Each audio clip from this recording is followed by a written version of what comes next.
Alright, so this will be Pod20, another installment of Page of Plato. So this time we're continuing with Socrates' apology or his defense of himself in court. Just to go over what he's just said, he's talked about approaching politicians, approaching poets, and approaching craftsmen, looking for wisdom and not finding it for one reason or another.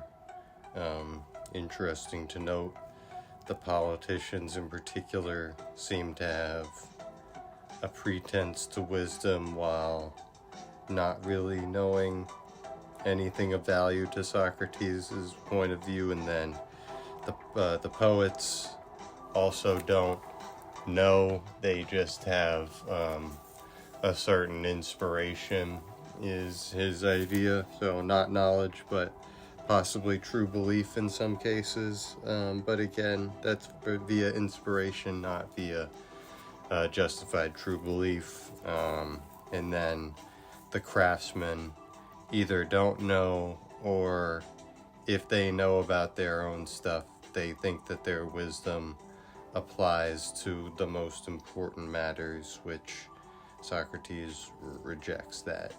You know, you being a carpenter doesn't give you opinions on piety or the good or justice, etc. So Socrates says, so even now I continue to investigate these things and to examine in response to the God any person, citizen, or foreigner I believe to be wise. Whenever he seems not to be so to me, I come to the assistance of the God and show him that he's not wise because of this occupation. I've had no leisure worth talking about for either the city's affairs or my own domestic ones. Rather, I live in extreme poverty because of my service to the God. So, Socrates pointing out he's not a traditional sophist in the sense that he's not rich as a result of his teaching and charging fees. So, trying to rebut the claims of him being a sophist, etc., corrupting the youth, etc., basically pointing out, which is a good point, even if I was doing any of these things I'm accused of, I wasn't doing it either on purpose or whatever, because I certainly didn't make any money off it. I really didn't benefit from it. And he also points out, because he's so busy with this stuff, he doesn't really participate in politics, which I guess one could argue by failing to participate more fully in politics, does Socrates have a real claim to saying that that he's really examined things fully? Isn't that a place to examine things? But I think his sort of contempt for the politicians, which is shown in that last section, where they're the first people he goes to for wisdom and the first people he rejects, and seemingly the most pretentious of all of them, he demonstrates his opinions of that. And so I don't think he thought it was worth his time, and I thought he was he's saying, I'm trying to spend my time effectively here. How do I look for wisdom? Where do I look for it? So after he says that, he then says, in addition to these factors, the young people follow me around of their own accord. Those who have the most leisure, the sons of the rich, enjoy listening to people being cross-examined. They often imitate me themselves, and in turn attempt to cross-examine others.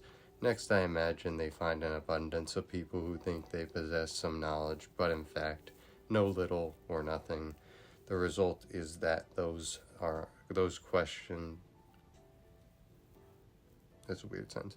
The result is that those they question are angry not at themselves but at me, and say that Socrates is a thoroughly pestilential fellow who corrupts the young. Then, when they're asked what he's doing or teaching, they've nothing to say, as they don't know. Yet, so as not to appear at a loss, they utter the stock phrases used against all who philosophize, things in the sky and beneath the earth, and not acknowledging the gods, and making the weaker argument the stronger, for they wouldn't be willing to tell the truth, I imagine, that it has become manifest they pretend to know but know nothing. So, seeing that these people are, I imagine, ambitious, vehement, and numerous, and have been speaking earnestly and persuasively about me, they've long been filling your ears with vehement slanders. On the basis of these slanders, Miletus has brought his charges against me, and Anytus and Lycon along with him. Miletus is aggrieved on behalf of the poets, Anytus on behalf of the artisans and politicians, and Lycon on behalf of the orators. So, as I began by saying, I'd be amazed if I could rid your minds of this slander in the brief time available, when there's so much of it in them. So to go through a couple of my notes from that long paragraph where Socrates says a number of things which are important to point out, but I have a note here at the beginning which says Socrates didn't force them to chill with him, they're just rich and want to see a good fight. So that's referring to what Socrates says about young people having leisure, the sons of the most rich, or the very rich, enjoying listening to people being cross-examined. So arguably, we've got some allusions to this sort of disillusioned rich children who are alienated in some form and want, therefore, to see somebody like Socrates causing states of aporia for various people. They find it entertaining, and that's obviously not quite in the spirit of what Socrates is doing, but that is arguably the difference between somebody like Plato and some of the other people that were following Socrates around. And so I think there's a distinction to be drawn between certain people like Plato, who seem to have taken a very positive impression from Socrates. You can see it all in the Platonic dialogues, and you've got other people, though, Critias and others, Alcibiades, who seem to have taken his teachings and use them, or more the way you would use the teachings of a sophist. But again, arguably, what sort of doctrines was Socrates really teaching to people? His personal epistemic ignorance, his general opinion that most people don't know, his political opinions, etc.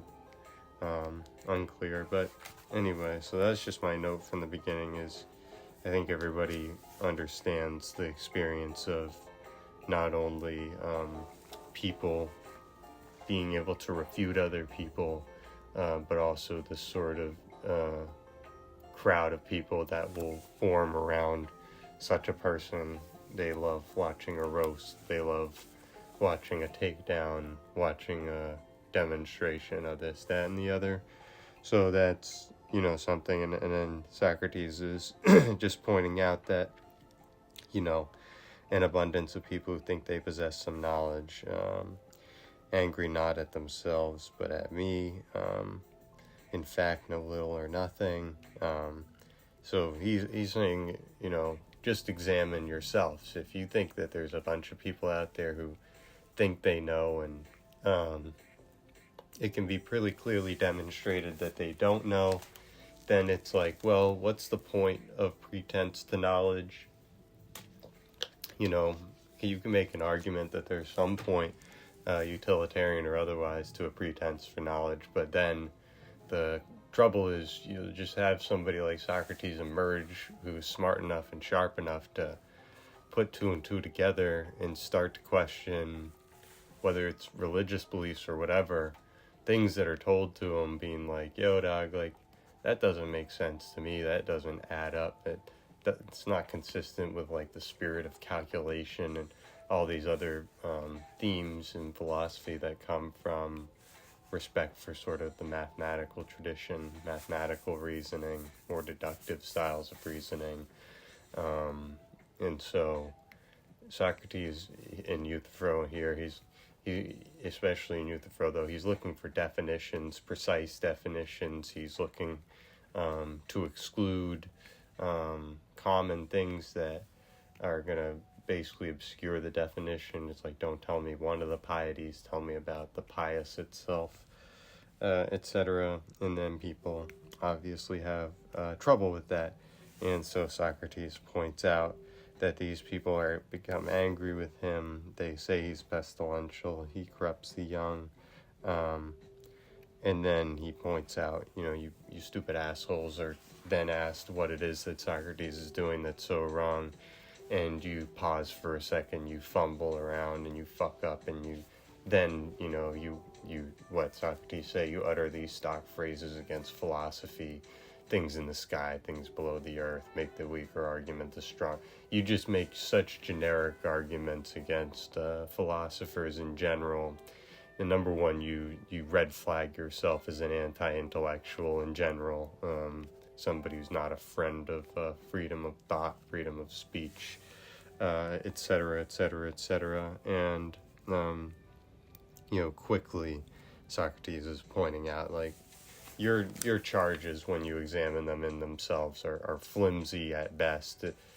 Frankly, the fact that the King Archon even allowed this to go to trial is a bit surprising, but again, we don't really have the first-hand accounting of what happened at that point in the case, why Socrates was put on trial, and therefore that's why people in the modern context trying to make sense of this they would basically have to follow the eye of stone thinking and basically be like, well, he made himself an enemy of the democratic political establishment.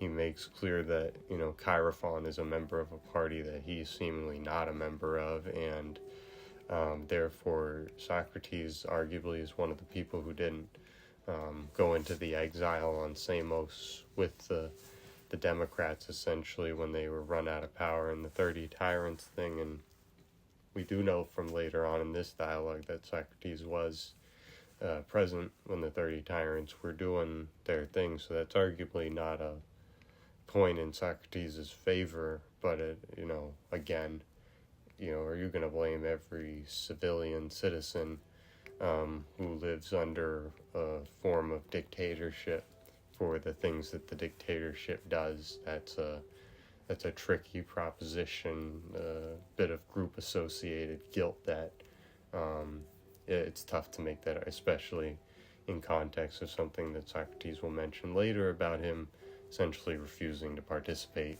in the witch hunts and the public prosecutions, persecutions, and the going and rounding up of specific people. Socrates wasn't about that. Now, arguably, how much good did that do the people that ended up in those situations? Arguably none, but again, that's another sort of flaw with Socrates' sort of ideology, that you can say it's certainly not perfect, but at the end of the day, when you go for point and you have to say what you disagree about this opinion that he says or that opinion, it becomes more difficult to find the opinions of his that you actually genuinely disagree with.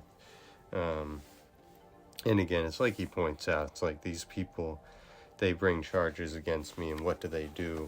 They just say whatever is generic in order to get a point across. They're just playing a game. They have no concern for the truth. They're only trying to achieve a goal that they think is worthy for whatever reasons. And so he points out, he says, these people are slanderers. They've slandered me. It's vehement slander. Then he goes one by one. He says Meletus is aggrieved on behalf of the poets. So arguably Meletus is a poet, or he's a sophist on behalf of the poets, but whatever he is. And then Anytus, who I believe you see him in the dialogue Meno, aggrieved on behalf of the artisans and politicians. And Meno in particular is where Socrates, and arguably Plato through Socrates, really starts getting not vicious, but certainly much more pointed and much more strongly worded when it comes to out and out questioning certain of the political scions of Athenian society. I think he mentions Pericles' family. There's another Athenian family that he goes through, maybe the Nicias, or somebody who's he basically goes through several people who you would think is like, oh, you can't question them, and he's like, well, watch me, look at these children that these so-called great people raise, and you think that Pericles wouldn't have done everything in his power to teach his children how to be virtuous, and then that plays into his argument that he doesn't think virtue can be taught. But then again, he's already said, Socrates says, that the point of politics is really educating people to improve their morality so that they're better and better able to make better decisions. So Anytus aggrieved on behalf of the artisans and politicians. You can see his abbreviation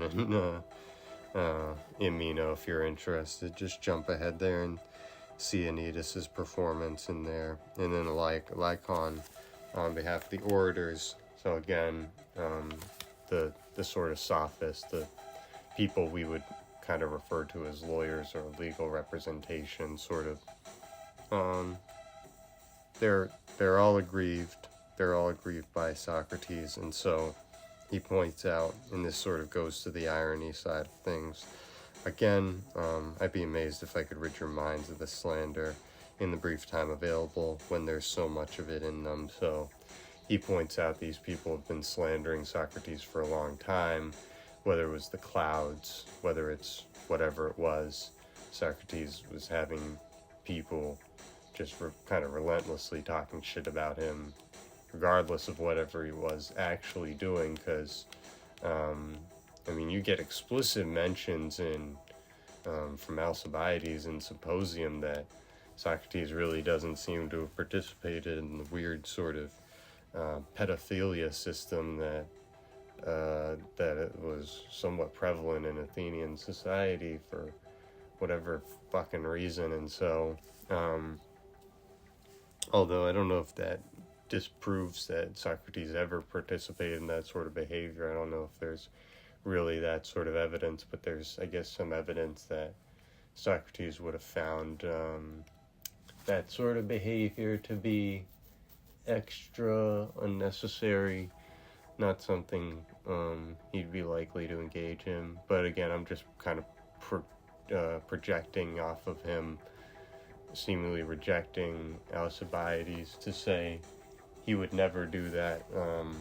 And actually, he's like sitting on the couch next to somebody in Symposium, so actually, who knows? Socrates may have been a creep, but whatever the situation is, Socrates is basically pointing out here, he's saying, and I have a note here, it says, maybe if you weren't idiots, we wouldn't have to sun you. So that's my note saying, maybe if these people bringing these charges weren't so dumb, that he wouldn't have to do all this stuff. But he's basically saying, I've got a tough hill to climb here, etc. So then he goes on to say, there, men of Athens, is the truth for you. I've spoken it without concealing or glossing over anything, whether great or small.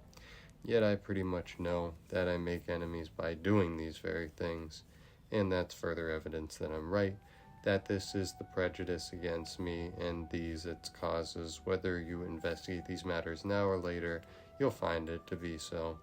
Enough then for my defense before you against the charges brought by my first accusers. Next, I'll try to defend myself against Miletus, who is, he claims, both good and patriotic, and against my later accusers. Once again, just as if they were really a different set of accusers, their affidavit must be examined in turn. It goes something like this.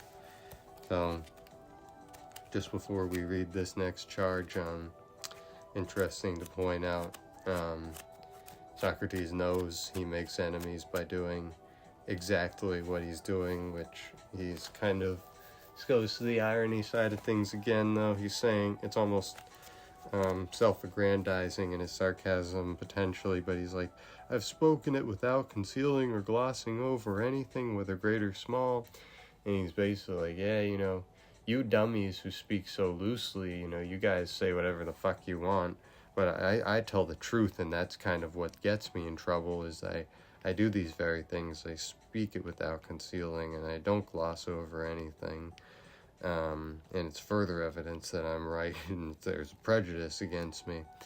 So he says that, and then also on the irony side, he says, Miletus, who he claims both good and patriotic, and so, I mean, it's great to just thumb your nose at somebody who's trumpeting their patriotism as if it makes a fucking difference, and, again, both good and patriotic. I'm good because I'm patriotic. My patriotism is easier to demonstrate than my goodness, therefore, if I'm absurdly patriotic, therefore I'm good no matter what silly shit it is I'm doing. So, then to go for the charge, Socrates is guilty of corrupting the young, not acknowledging the gods the city acknowledges, but new daimonic activities instead. Such then is the charge. Let's examine each point in this charge. So again, guilty of corrupting the youth.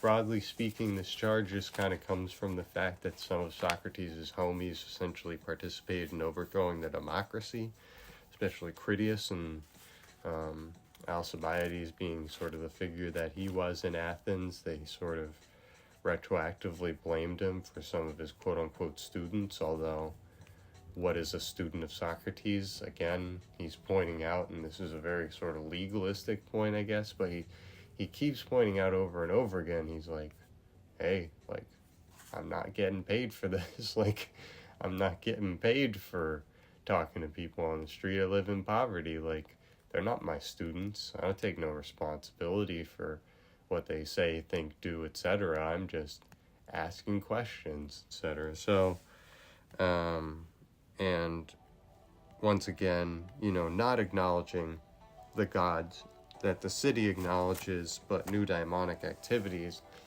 I mean, that's flat crazy. The idea that Socrates doesn't acknowledge the city's gods, if anything, is just sort of a deliberate misunderstanding of what we went over in Euthyphro, where Socrates is kind of pointing out some of the logical inconsistencies of Greek religion and starting to gesture in a different direction. But I think it's a little bit crazy to say he doesn't acknowledge the city's gods. I mean, how many times does this guy invoke Zeus and Apollo and Athena and Heracles and Hephaestus and Daedalus and all these sort of things? Like, you'd have to be a friggin' fool to really bring this charge against somebody with a straight face. And that's part of what Socrates points out, is the charges against him are so absurd on the face of it that it's like, I don't understand how you could have believed them enough to take them seriously enough that I'm here defending myself. But again, and then daimonic activities, he will get into this, but just to preview what he's going to say, again, he's got a bit of a, not a voice, but the word daimon is really the best word for it once you're familiar with sort of the Homeric and Greek context of it, because it's a good word. It refers to sort of a deity that's, it's indescript. I don't think it's appropriately used, for example, to refer to a god you're interacting with. So whether Apollo or somebody like that, whether you were interacting with Apollo directly, or like in Achilles' case, interacting directly with Athena, or in the case of somebody else, interacting with Poseidon. I'm referring to a lot of examples in Homer. Those would not be examples of a daimon, because it's not really, that's not appropriate to describe it. It's, Poseidon has taken a human form, and he's doing that in order to influence the battlefield, etc. Or Athena has appeared to Achilles to essentially prevent him from drawing his sword and killing Agamemnon where he stands, because she's the only one with her divine speed who's essentially fast enough to catch Achilles by the hair, catch him off guard, get him to, express his amazement, go along with everything she says to the letter, etc. So when we talk about a daimon, we're not talking about that. We're talking about something different, and to put too many more details on it would be sort of unnecessary and beside the point. Just think when you hear daimon, you mean it's some vague reference to a deity that you don't necessarily understand. Maybe you don't even interact with it long enough for it to have characteristics. They're just outcomes and events that are shaped by this that become relevant to a consideration of the daimon. So that's just to put it in perspective. They're saying he doesn't acknowledge the gods. Clearly he acknowledges at least some of the gods.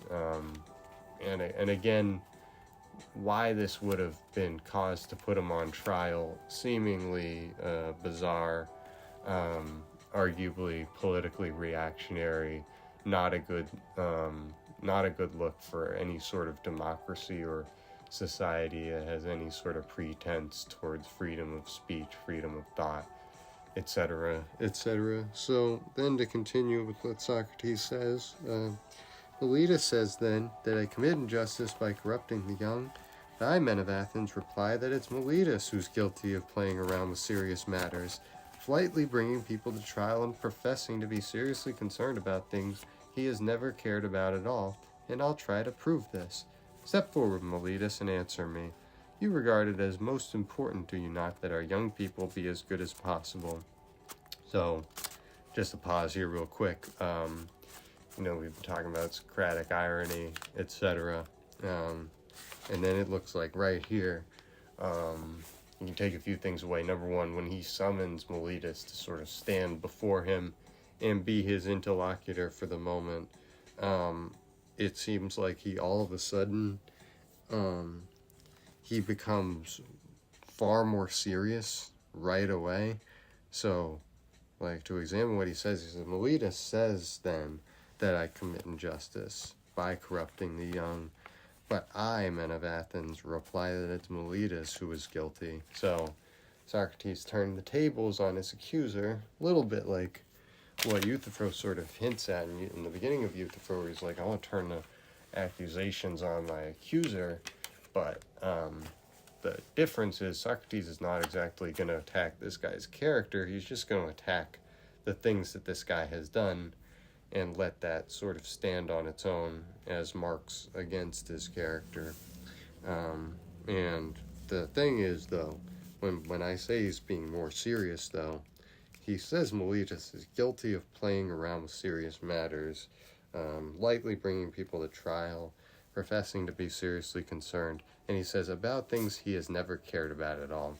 So that seems like a moment where if Socrates is ever sort of putting on his ironic mask, he just took it off, where he's like, and I'm also done playing around. No more games, no more stories about fucking Chaerephon and this, that, and the other. Like, I'm taking this motherfucker to town, and I'm gonna rip him to pieces, and you're gonna watch me do it, because this guy has the pretense to tell you that he's doing the right thing, that he's starting in politics the right way by attending to the young and their education, essentially, and I'm going to demonstrate to you right here and now that he has never cared about those important things at all. He's not seriously concerned with them. He lightly brings people to trial, and he therefore is guilty of playing around with serious matters.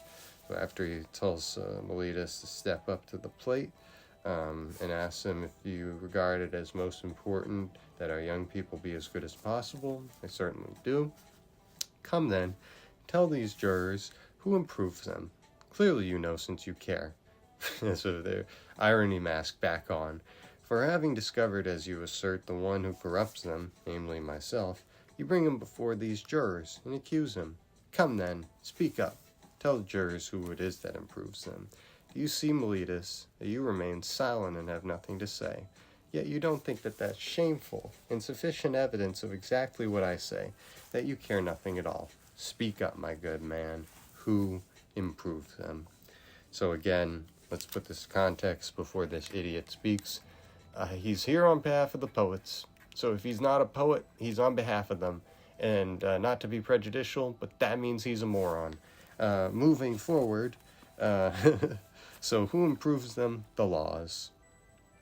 But that's not what I'm asking, my most excellent fellow, but rather which person who knows the laws themselves in the first place does this. So I have a note here that says, LOL, so sarcastic. Speak up, my good man, my most excellent fellow. Very, very sarcastic. Like I said, irony mask back on. Arguably, that's what's pissing people off too, but he knows that anyway. So Meletus then says, these gentlemen, Socrates, the jurors, they know the laws. What are you saying, Meletus? Are they able to educate and improve the young? Most certainly. All of them? Or some, but not others? All of them. That's good news, by Hera, and by a great abundance of benefactors that you speak of. What then about the audience present here? Do they improve the young or not? Yes, they do so too. And what about the members of the council? Yes, the counselors too. But if that's so, Meletus, surely those in the assembly, the assemblymen, won't they corrupt the young, will they? Won't they all improve them too? Yes, they will too. Then it seems that all the Athenians except for me make young people fine and good, whereas I alone corrupt them. Is that what you're saying? Most emphatically, that's what I'm saying. I find it myself, if you're right, in a most unfortunate situation. Now answer me this. Do you think the same holds of horses? Do people in general improve them, whereas one particular person corrupts them or makes them worse? Or isn't it wholly the opposite? One particular person, or the very few who are horse trainers, is able to improve them, whereas the majority of people, if they have to do with horses and make use of them, make them worse. Isn't that true, Meletus? Both of horses and of all other animals. Of course it is, whether you and Anita say so or not. Indeed, our young people are surely in a very happy situation if only one person corrupts them, whereas all the rest benefit them. So, just a pause here before Socrates goes to rip into Meletus again.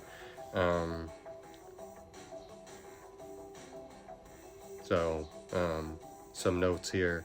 When he refers to the council consists of 500 citizens over the age of 30, elected annually by lot, 50 from each of the 10 tribes of Athens. Council met daily as a steering committee for the assembly. Responsibilities include state finance, public buildings, equipment of navy and cavalry. And then some other points to just note here. So Socrates is arguably, you could really say he's going on a bit of a tangent. He is rambling and raving about something right now. And I've pointed this out before. It's a little weird, his sort of analogical argument between horse and dog training as opposed to human training. And he's basically pointing out, he's like, well, how many people you know who would actually make a horse more effective by training it? But what Socrates is pointing out, and it's a legitimate point to make, is that there are people with certain technical abilities, certain techne, and he's saying there are particular people with particular skills who should be assigned a particular task. When we ask a question about shipbuilding, we go to the shipbuilders. When we ask a question about architecture, they would go to the architect. But when we ask questions about general matters, then we ask everybody and their fucking mother their damn opinion.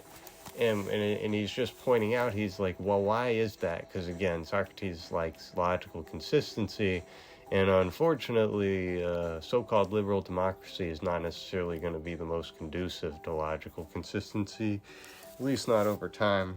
And so, again, Socrates is pointing out here, and what he's saying is slightly, you would identify it as slightly countercultural, but ultimately true. So let's just analyze that really quickly. So Socrates is saying that how are people improved? Meletus, first of all, answers him incorrectly by saying that the laws improve them. Socrates is like, a little too metaphorical, bud. I'm looking for specifically who like a who, not a what. And then once he answers that it's, the jurors themselves, that's, classic. I just said a nasty word go through my head, and I'm not going to use that word, but dirtbag, to use a different word, dirtbag legal tactic of kissing the asses of the jurors, being like, who makes the people better? The jurors are so excellent. Da, da, da, da. Joffrey Baratheon, the most wonderful king the Seven Realms have ever seen. It's one of those asshole-ish sort of rhetorical strategies where when you see somebody engaging in that sort of thing, you can immediately put a red check mark next to their name that says asshole, and rest pretty assured that that's at least a portion of their character and its characterization. But Socrates, again, he's pissed off a little bit, and he's saying, I'm going to prove that this guy doesn't give a shit, and that this guy is basically an ignoramus, that he's bringing these charges basically out of spite and anger, not out of any sort of logical principle. And so he says, but Socrates starts to get Meletus through a series of leading questions, arguably to admit that Meletus, through sort of kissing the jury's ass and trying to present himself this way, he ends up making the really stupid argument that everybody in Athens benefits the young except for Socrates. And Socrates correctly points out, he's like, imagine if that was actually the case, you dumbass. Everything would be really good. Imagine there was a society where one person corrupted the youth. You would be fucking so fortunate to be in such a society. Now, on the other hand, that's not an argument in Socrates' favor that he's not corrupting the youth. It's just, that again, though, that's a bit of a rhetorical strategy by Socrates, where basically I think what he's testing, though, is Meletus even smart enough to not go along with me here? If he's dumb enough to go along with me, then he doesn't know what he's doing, and that's the whole point of this anyway, is just to prove this guy is full of it. And so, he points out that, if all the Athenians except for me make young people fine and good, whereas I alone corrupt them, then it's like I find myself, if you're right, in a most unfortunate situation. Maybe in that case, Socrates then voluntarily does exile himself, but then he sort of rejoinders this. He's like, now answer me this.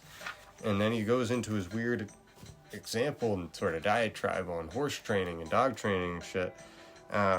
But he's pointing out that these tactics that these people bringing these charges are doing, these are commonplace. He's like, well, everybody is fundamentally good, Socrates. Everybody has a spark of goodness in them, and we want to believe these noble lies. But Socrates is more so like, yeah, how about I tear you to pieces by showing you how your beliefs are inconsistent? And he just goes through one particular example where he says, look at horse training or dog training or any of these technically sophisticated sort of specializations. And you would say quite clearly through experience of it, like, look at the experience of like the average person owning a dog. They have to learn from people who train dogs how to properly train their own dog and how to become more like those people. And you would say, not to refer to that Caesar, whatever his name was, dude on the Animal Channel or whatever, Discovery, whatever that silly shit was, Caesar, I'm forgetting his name, but the dude who basically pinched the dogs on the neck from the South Park episode. But, there are some people that just have those technical skills, and one of the things he's sort of pointing out, Socrates is here, is like, you city folks, you may not understand this, but I fucking dare you, normal person, to walk onto a farm and try to fuck with one of the horses. If you're not trained, if you don't know what you're doing, if you don't have the knowledge, the skill, the expertise, you're going to get kicked in the head and you're going to die. Like, you don't know what you're doing. You're not Alexander the Great. You're not going to run up to a rogue horse, jump on its back, ride to fucking glory. That's not who you are. And so it's a really good rejoinder to sort of the I wouldn't say common sense, but let's call it this sort of neurotypical way of presenting themselves, where, these fucking people, Miletus and Anytus and, what's the other dipshit's name? Because I don't think he, Lycon.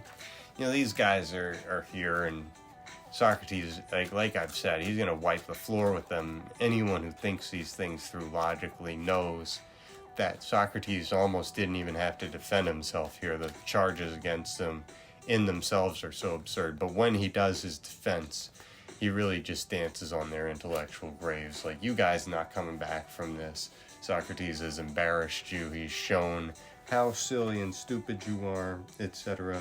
And he's going to continue to show just how silly and stupid this is. And so to continue with Socrates, we're going from 25c. Well, then, Miletus, has been adequately established that you've never given any thought to young people. You've plainly revealed your indifference and that you care nothing about the issues on which you bring me to trial. So this is here, the apology is an example of Platonic dialectic, but a very limited form of it, where Socrates is not interested in getting to the bottom of things, essentially getting precise definitions from these people. In this case, Socrates really is, he's apologizing, or he's defending himself. So he's, he basically doesn't have time to treat this guy the way he just treated Euthyphro. So that's just to put it why he's seemingly being sort of the impatient teacher today. It's like, well, you've plainly revealed your indifference. You don't care. Get out of my face. But so he says, next, Miletus, tell us in the name of Zeus, nice invocation, whether it's better to live among good citizens or bad ones. Answer me, sir. Surely I'm not asking you anything difficult. Don't bad people do something bad to whoever's closest to them at a given moment, whereas good people do something good? Certainly. So this is the dialectic style, though. And he's saying, is it better to live among good people or bad? Points out that's not a complicated question. You can just go ahead and answer that. And also on the Socratic irony side, surely I'm not asking you anything difficult, therefore why do you pause, stupid? And then so he says, certainly. Now, is there anyone who wishes to be harmed rather than benefited by those around him? Keep answering, my good fellow, for the law requires you to answer. Is there anyone who wishes to be harmed? Of course not. Easy answer. Problematic. LOL. Well then, when you summon me here for corrupting the young and making them worse, do you mean that I do so intentionally or unintentionally? So, Socrates is starting to point out, and this is sort of his ideology of nobody does evil willingly, which, if you ever try to use that as court defense, you're going to find it's going to be hard to convince anybody that you truly believe that, no matter if you're Socrates or anybody. But so to follow the point logically, he says, when you summon me here, corrupting the young, making them worse, you think I do so intentionally or unintentionally? And Socrates is saying, at worst what I'm doing here is unintentional. If you're saying that I'm doing this intentionally, I think you're a bit of a dumbass. But if you're saying I'm doing it unintentionally, one of the things you'll point out, he'll say, if it was unintentional, the correct steps in this case would be to educate me. It wouldn't be to put me on trial. It'd be to pull me aside and be like, Socrates, you're making yourself look like an asshole. And people like Anytus do this in Meno, where they're like, Socrates, this is what makes people hate you, da-da-da-da. But, those people are, frankly, just talking shit at the moment. And then you have one of these dirtbags, Anytus, comes back at the end of the day and, it's like, well, he did get Socrates because they voted to convict him. And it's like, oh, yeah, because every time a court and or deliberative body makes a decision like that, it's always the right decision. Yeah, you keep believing that, you naive motherfucker. You've clearly never been through any sort of process and don't have any knowledge, but whatever, you know what you're talking about because you think that Socrates was appropriately condemned to death for speaking his mind. I think that's shameful. So to continue with Socrates' point, Miletus answers him, tells him intentionally, I say, so you're doing this on purpose. What's that, Miletus? Are you so much wiser at your age than I at mine, that you know bad people do something bad to whoever's closest to them at the given moment, and good people something good? Am I, by contrast, so very ignorant that I don't even know this, that if I do something bad to an associate, I risk getting back something bad from him in return, and is the result, as you claim, that I do so very bad a thing intentionally? I'm not convinced by you of that, Miletus, and neither, I think, is anyone else. No, either I'm not corrupting the young, or, if I am corrupting them, it's unintentionally, so that in either case what you say is false. But if I'm corrupting them unintentionally, the law doesn't require that I be brought to court for such mistakes, that is, unintentional ones, that I be taken aside for private instruction and admonishment. For it's clear that if I'm instructed, I'll stop doing what I do unintentionally. You, however, avoided associating with me and were unwilling to instruct me. Instead, you bring me here, where the law requires you to bring those in need of punishment, not instruction. Well, men of Athens, what I said before is absolutely clear by this point, namely that Miletus has never cared about these matters to any extent, great or small. Nevertheless, please let us know, Miletus, how is it you say I corrupt the young, or is it absolutely clear from the indictment you wrote that it's by teaching them not to acknowledge the gods the city acknowledges, but new daimonic activities instead? Isn't that what you say I corrupt them by teaching? I most emphatically do say that. That's what Miletus says, and my note here says, stop most emphatically saying anything stupid. So, again, I already pointed out what Socrates was going to say before he said it, and so, he's pointing out, you don't bring people to court for such mistakes. You take them aside for private instruction and admonishment. You bring people to court to punish them. Therefore, if I'm brought here properly, it means there's something worth punishing, and therefore, Miletus is not being serious on this. But then when he tricks Miletus into saying that he corrupts people by teaching his daimonic activities sort of ideology, first of all, I don't know how much Socrates really brought up his daimonic sign, although actually Euthyphro is aware of it. It may have been something that he brought up on a somewhat regular basis. I actually can't say what I was about to say.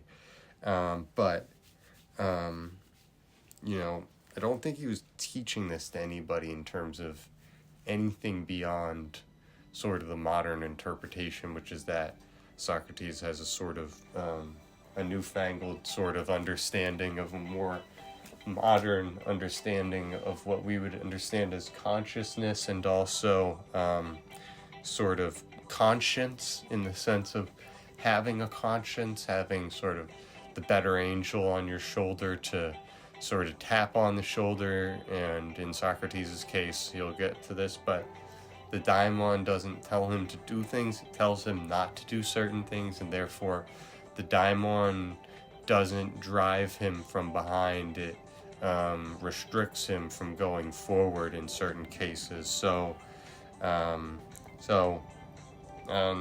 there's a lot of nuances sort of to the understanding of Socrates' daimon situation, as far as what he means by his daimon, how he understands his own daimonic activities, whether he interprets it in sort of a mantic tradition where, more like Euthyphro, where he has sort of the pretense to be able to tell the future. I don't think that's Socrates' opinion, but again, is the picture we get of Socrates from Plato, if it's clearest picture, is it really the most accurate? Is the clarity to some extent sort of a sign that maybe elements of this account were added in later after the fact in order to burnish the reputation of a man who certainly seems to have had a strong reputation, whether good or bad, during his lifetime, and then after it seems to have acquired a reputation, again, much closer analogically to a figure like a Jesus, whether or not you find that comparison sort of religiously tasteful or not. I don't think there's any disputing that two people being put to death by the governments in charge of their societies, arguably being put to death in an unjust manner on the basis of certain teachings of theirs, allegedly, and just, the injustice of treating somebody seemingly of a character such as is reported, again, by their adherents. So how much can you trust the reportings of the people who are most adherent to the person?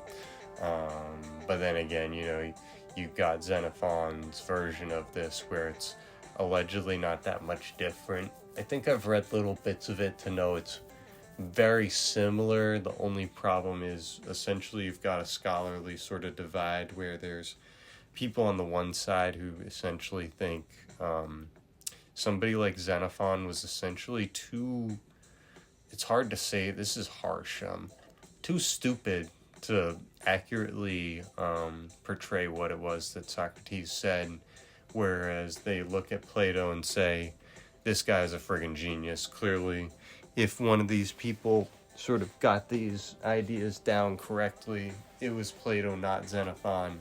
But then somebody like an Eye of Stone will obviously look at both from sort of that investigative journalism sort of standpoint. But we've gotten kind of a field. But just to put in context with these sort of daimonic activities and corruption by because again, I mean, what example was there ever that somebody was so affected in their religious beliefs by things that Socrates said that that the youth were corrupted? Arguably the only sort of application of that is saying, oh, well, because of the activities of the 30 tyrants, there's sort of a spiritual corruption that points this sort of thing. And I just think if you're thinking along those lines, congratulations on the archaic style of thinking that you've brought with you from the 16th century. But unfortunately, in our modern world, I'm not as interested in that sort of backwards, unscientific, not rigorous, just rationalizations of things based on ideology rather than proceeding from evidence. Just, some of the worst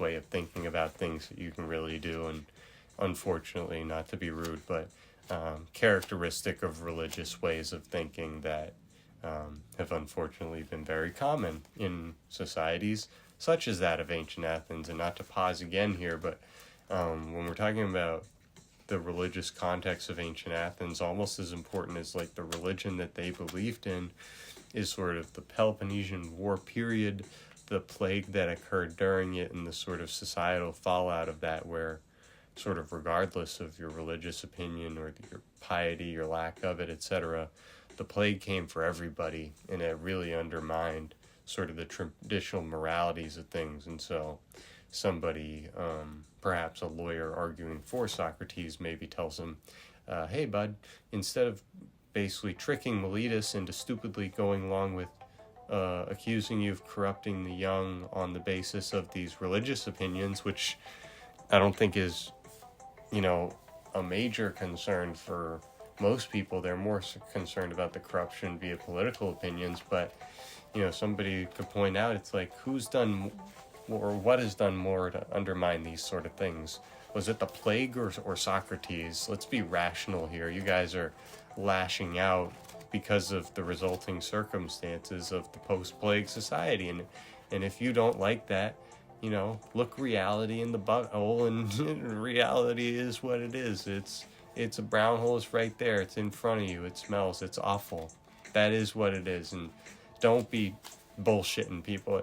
And again, so people like Miletus, I might be letting my flag fly right here, but I hate these fucking people. They're the worst. I mean, and you see these people all throughout society, and they think they're good people, and they're not. And they think they're doing this on behalf of the good, and they're not. And I just love when you see somebody like a Socrates, and maybe I am one of these. I'm not rich, but one of these youth who just loves to watch somebody like a Socrates just tear apart these pretentious motherfuckers who deserve it. So,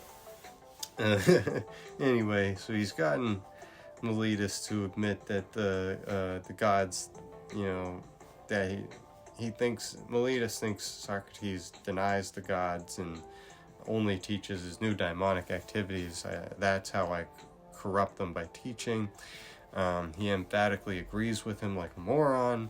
And then Socrates says, then in the name of those very gods we're now discussing, Meletus, speak yet more clearly, both for my sake and for that of these gentlemen. You see, I'm unable to tell what you mean. Is it that I teach people to acknowledge that some gods exist, so that I then acknowledge their existence myself, and am not an out-and-out atheist, and am not guilty of that, yet not, of course, the very ones acknowledged by the city, but different ones? Is that what you're charging me with, that they're different ones? Or are you saying that I myself don't acknowledge any gods at all, and that's what I teach to others? That's what I mean, that you don't acknowledge any gods at all. So I have another note here, what an idiot, because again, Socrates has literally offered him the alternative. I teach people to acknowledge that some gods exist, therefore I am not an out-and-out atheist, not guilty of that. Yet not, of course, the very ones acknowledged by the city, but different ones. Is that what you're charging me, or are you charging me that I don't acknowledge any gods at all? And then Meletus goes along with that, because again, he's a poet. He doesn't think logically. He thinks in terms of rhythm and rhyme. So he thinks he's saying the right thing in here, and boy, he's not. So Socrates says, you're a strange fellow, Meletus. What makes you say that? Do I not even acknowledge that the sun and moon are gods, then, as other men do? No, by Zeus, gentlemen of the jury, he doesn't, since he says that the sun's a stone and the moon earth. My dear Meletus, do you think it's Anaxagoras you're accusing? So again, this is the Anaxagoras thing. I think they sent him into exile already, and again, they're bringing up these same, and I have harsher words to say, but I will just use the word stupid charges of a stupid variety brought by stupid people who fundamentally reflect the stupidity of their stupid society, no matter what Pericles said in his funeral oration.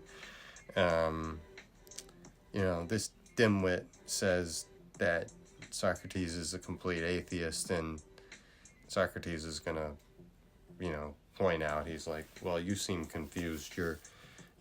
Are you that contemptuous of the jury? Do you think they're so illiterate that they don't know that the books of Anaxagoras, of Clazomene, are full of such arguments? And in particular, do young people learn these views from me? Views they can occasionally acquire in the orchestra for a drachma at most, and that they'd ridicule Socrates for pretending were his own, especially as they're so strange. In the name of Zeus, is that really how I seem to you? Do I acknowledge the existence of no god at all? So, again, like Socrates has already invoked Zeus and several other gods, so Meletus should know he's either dumb or he's not doing this right. But Socrates points out, he's like, look, there are books of Anaxagoras that can be, acquired in the agora, and you can pay a drachma for them, which is like a day's worth of wage. So it's like you can go in the fucking thing and buy these books, so anybody could know these ideas aren't mine. So if I was out here presenting those ideas as if they were mine, I'd look pretty stupid. And so, why would I do that? That doesn't make any sense. And so again, he points out, they'd ridicule Socrates for pretending we're his own. Frankly, what he's pointing out is, if I was doing shit like this and you could really accuse me of everything you accused Anaxagoras of, and et cetera, frankly, I wouldn't have the reputation I have, because nobody would care, because I'd be fucking Anaxagoras 2.0. Nobody cares about that. They care that I'm Socrates, and I do this, that, and the other. So then he says, you aren't at all convincing, Meletus, not even, it seems, to yourself. You see, men of Athens, this fellow seems very angry, arrogant, and intemperate to me, and to have written this indictment simply out of some sort of arrogance, intemperance, and youthful rashness. Indeed, he seems to have composed a sort of riddle in order to test me. Will the so-called wise Socrates recognize that I'm playing around and contradicting myself, or will I fool him along with the other listeners? You see, he seems to me to be contradicting himself in his indictment, as if he were to say, Socrates is guilty of not acknowledging gods, but of acknowledging gods, and that's just childish playing around, isn't it? Please examine with me, gentlemen, why it seems to me that this is what he's saying, and you, Meletus, answer us. But you, gentlemen, please remember what I asked of you at the beginning. Don't create an uproar if I make my arguments in my accustomed manner. So I think here, it's not to say he's already being shouted down, but Socrates is like, hey, brace yourself, boys. I'm about to tell you guys something that's going to make you stand and shout. But to analyze this a little bit further, this last paragraph, first of all, again, taking off the irony cap for a second to put on his serious cap and say, this fellow seems very arrogant and temperate, written this indictment simply out of a sort of arrogance, intemperance, and youthful rashness. It's a riddle. Will he realize I'm contradicting myself? He's contradicting himself in the indictment. That's just childish playing around. So Socrates is basically like, look, I thought I was here for something serious. Seems to me that I'm here playing around with this intellectual child.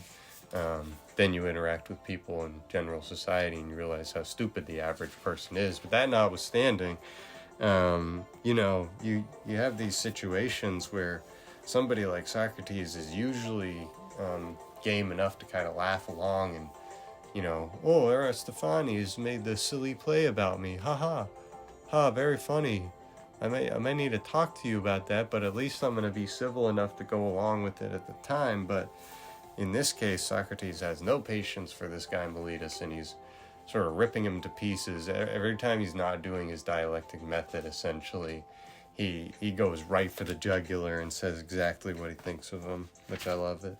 And so, after telling the audience not to stand and shout, he says, is there anyone, Meletus, who acknowledges that human activities exist but doesn't acknowledge human beings?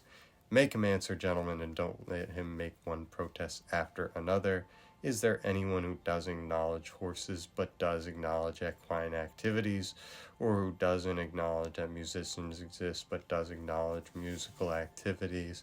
There is no one, best of men. If you don't want to answer, I must answer for you and the others here.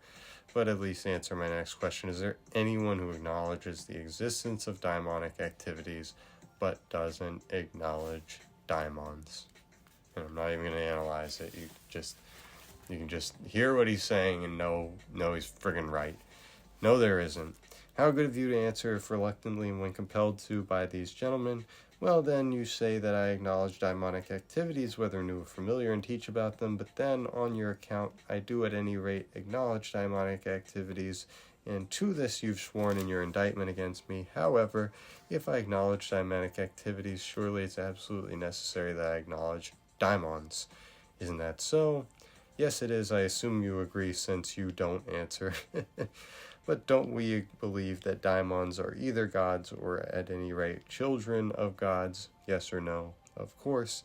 Then, if indeed I do believe in daimons as you're saying, and if daimons are gods of some sort, that's precisely what I meant when I said that you're presenting us with a riddle and playing around. You're saying that I don't believe in gods, and on the contrary, that I do believe in gods, since in fact I do at least believe in daimons. But if, on the other hand, daimons are children of gods, some sort of bastard offspring of a nymph, or whomever else tradition says each one is, that child, what man could possibly believe that children of gods exist but not gods? That would be just as unreasonable as believing in the children of horses and asses, namely mules, while not believing in the existence of horses and asses. Well then, Meletus, you must have written these things in order to test us, or because you were at a loss about what genuine injustice to charge me with. There's no conceivable way you could persuade any man with even the slightest intelligence that the same person believes in both daimonic activities and gods, and on the contrary, that this same person believes neither in daimons, nor in gods, nor in heroes. Heroes are demigods, children of gods, immortals, whose existence therefore entails the existence of gods. That's a note. That's not Socrates, so I shouldn't have paused there. So he's going to go on here for a while, so I am going to pause to analyze this argument, because it's really not Socrates' strongest argument of all time, but just because of the sort of tautological nature of it, it's clearly a rhetorical argument, where he's saying, hey, stupid, if I believe in daimons, therefore I believe in gods, and please examine the definition of what a daimon is and report back to me when you catch up to my level of intellect. That's, and so Socrates points out, he says at some point, there's no conceivable way you could persuade any man with even the slightest intelligence the same person believes in both daimonic activities and gods. On the contrary, the same person believes neither in daimons, nor in gods, nor in heroes. And Socrates has clearly been invoking all of those, so he's pointing out how stupid this charge is, and he's also sort of hinting, he's like, imagine the unintelligent group of people that would vote to convict me. Kind of looking right at the jury and being like, you guys realize how stupid you'll look if you vote to convict me. So then he says, in fact, then, men of Athens, it doesn't seem to me to require a long defense to show I'm not guilty of the charges of Meletus' indictment. What I've said is sufficient. But what I was saying earlier, that much hostility has arisen against me and among many people, you may be sure that's true. And it's what will convict me if I am convicted, not Meletus or Anytus, but the slander and malice of many people. It has certainly convicted many other good men as well, and I imagine it will do so again. There's no danger it will stop with me. So, he's pointing out hostility really is what will convict me, slander and malice, not truth, but he's pointing out I won't be the first, not going to be the last. And, these slanderers and these liars and these people, they're out there, they're everywhere, and if you don't believe that, you're a fool. But perhaps someone may say, aren't you ashamed, Socrates, to have engaged in the sort of occupation as now put you at risk of death? I, however, would be right to reply to him, you are not thinking straight, sir. If you think that a man who's any use at all should give any opposing weight to the risk of living or dying, instead of looking to this alone, whenever he does anything, whether his actions are just or unjust, the deeds of a good or bad man. You see, on your account, all those demigods who died on the plain of Troy were inferior people, especially the son of Thetis, who was so contemptuous of danger when the alternative was something shameful. When he was eager to kill Hector, his mother, since she was a goddess, spoke to him, I think in some such words as these: my child, if you avenge the death of your friend Patroclus and slay Hector, you will die yourself immediately. So the poem goes, as your death is fated and to follow next after Hector's. But though he heard that, he was contemptuous of death and danger, for he was more afraid of living as a bad man and of failing to avenge his friends. Let me die immediately then, it continues, once I've given the wrongdoer his just deserts, so that I do not remain here by the curved ships, a laughingstock and a burden upon the earth. Do you really suppose he gave a thought to death or to danger? So, this, just a pause here. Big reference to Homer. And Socrates is sort of ramming home the point. It's like, this person says that I don't believe in daimons, gods, or heroes. Watch me invoke the heroes over and over and over again in this paragraph and point out that if I was truly to fear death, then on that account, then we really shouldn't revere the characters of Achilles, Odysseus, Diomedes, Ajax, even somebody like a Hector, whoever it is. And Socrates this is what I mean about this religious context. Whether or not he is slightly countercultural, he belongs to this culture. He participates in it, and he thinks about courage in terms of Achilles. Like, Achilles for him is one of the paragons of courage, and I think you could argue that he's basically saying, that, the son of Thetis, contemptuous of danger when the alternative was something shameful, that he's pointing out that that Achilles had something of the right mentality. I think arguably there's something to be said here of this mention of Achilles if we're contrasting him and Odysseus, that he's not mentioning the bravery of Odysseus in this context, and that he's sort of siding with that sort of dichotomy side of the heroic sort of dilemma between the Achilles hero and the Odysseus hero. But that notwithstanding, you have here somebody who, in his society, it's not what would Jesus do, it's fucking what would Achilles do. Like, these people, to say that they care about this stuff is an understatement. They really, really, really care about this stuff, and so we have to sort of understand how much they care about these myths. And even if you can argue, Plato eventually comes to a very bizarre sort of version of Homeric poetry, it's not arguable that he's still a part of the tradition. And so somebody like Meletus saying that he's completely against the tradition, again, just doesn't have the nuanced understanding that hopefully we're developing a bit here by going through the material. But then Socrates continues, "You see, men of Athens, this is the truth of the matter. Wherever somebody has stationed himself because he thinks it's best, or wherever he's been stationed by his commander there, it seems to me he should remain, steadfast in danger, taking no account at all of death or of anything else, in comparison to what's shameful. I therefore have been acting scandalously, men of Athens, when I had been stationed in Potidaea, Amphipolis, or Delium, by the leaders you had elected to lead me. I had, like many other, remained where they had stationed me, and run the risk of death.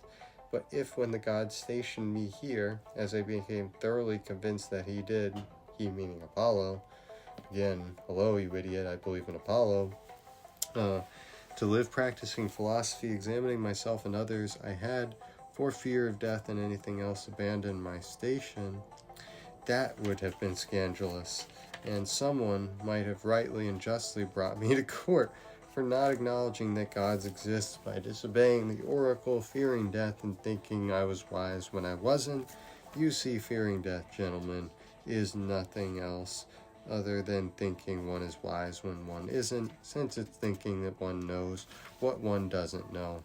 I mean, no one knows whether death may not be the greatest of all goods for people, but they fear it as if they knew for certain that it's the worst thing of all. Yet surely this is the most blameworthy ignorance of thinking one knows what one does not know. But I, gentlemen, may perhaps differ from most people by just this much in this matter too, and if I were really to claim to be wiser than anyone in any way, it would be in this, that as I don't have adequate knowledge about things in Hades, so too I don't think that I have knowledge. To act unjustly, on the other hand, to disobey someone better than myself, whether God or man, that I do know to be bad and shameful. In any case, I'll never fear or avoid things that may, for all I know, be good more than things I know are bad." So, just to pause here real quick. And then, I think I'm gonna pause here and sort of come back to this next paragraph in 29c next time. But Socrates goes through and he points out, so what's important about these last two paragraphs, and this is probably the best argument that he's made in the entire apology so far, is basically invoking and pointing out, and this is sort of a rhetorical tactic, so you do have to point it out, that he's doing this and probably doing it deliberately, pointing out, like, hey, I was stationed at Potidaea and Amphipolis and Delium, which is 3 battles during the Peloponnesian War that Socrates was engaged as an Athenian soldier, arguably as a hoplite or an infantryman or something like that. So probably not actually affording his own armor and shield, and it's sort of back to the old Athenian style of democracy under Solon and some of the original reforms to make the democracy more democratic. But somebody like a Socrates, somebody like a Plato, for example, you can basically presume that they served in the military in some capacities, and Socrates is here confirming he did. He served in Potidaea, he served in Amphipolis and Delium, and so he served in a lot of very important battles in the Peloponnesian War, and as Alcibiades reports in Symposium, essentially conducted himself as an honorable, brave soldier, etc., saved Alcibiades. And so all these other things, basically also was the same person he was in the city on campaign. So Socrates is pointing out, he's saying, something that this is where it becomes really hard from a logical perspective to really rebut the arguments that Socrates makes in favor of nobody does evil willingly. Because he does point out, he says, and this is something that's hard to really deny, wherever someone has stationed himself because he thinks it's best, or wherever he's been stationed by his commander, there it seems to me he should remain steadfast in danger, taking no account at all of death or anything else in comparison to what's shameful.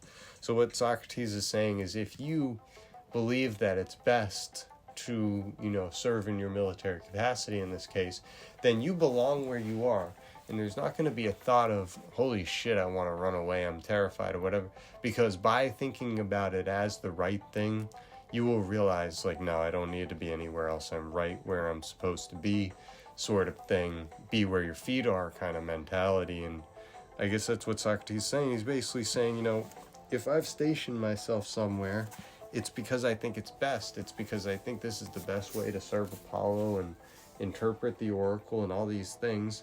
And therefore, if I was doing anything else, if I was ignoring the oracle, etc., that would actually be the best indication of all that I do have some sort of pretense to a knowledge that I don't truly have, and all these sort of things. And so this is why you can see the epistemic ignorance, the Socratic, all these things really fit together to portray a man who was basically not going to abandon his station and was consistent from A to B to C, was the same person from the alpha to the omega, from the beginning to the end. He was Socrates, and he's saying it would have been scandalous if I had disobeyed the oracle, although he's sort of pointing out in an ironic sense there's no chance he'd be on trial for this sort of thing.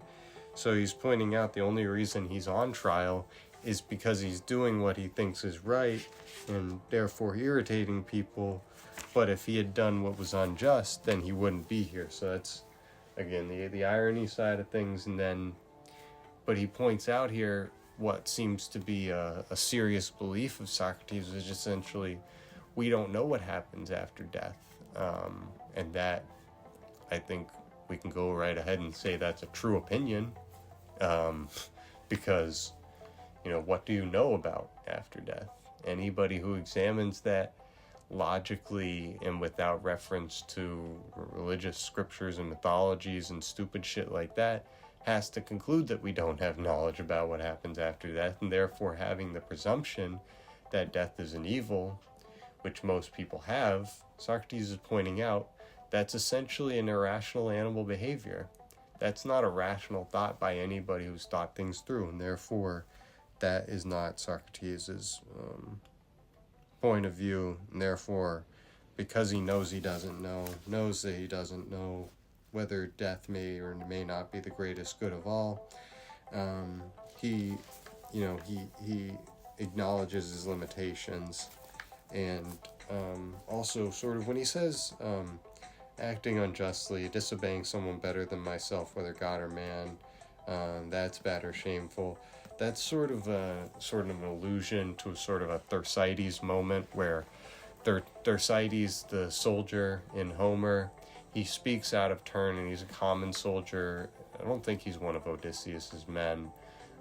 He's just a common soldier, and he speaks out of turn to Agamemnon, and all the things that he says are technically true, where he basically heaps abuses on Agamemnon, says it's your fault we're dealing with this pestilence, this disease, this, that, and the other, all because you needed to have your woman, etc. We're all basically suffering for your indulgence, etc. What sort of a leader are you? Blah, blah, blah. And he says all these true things, and then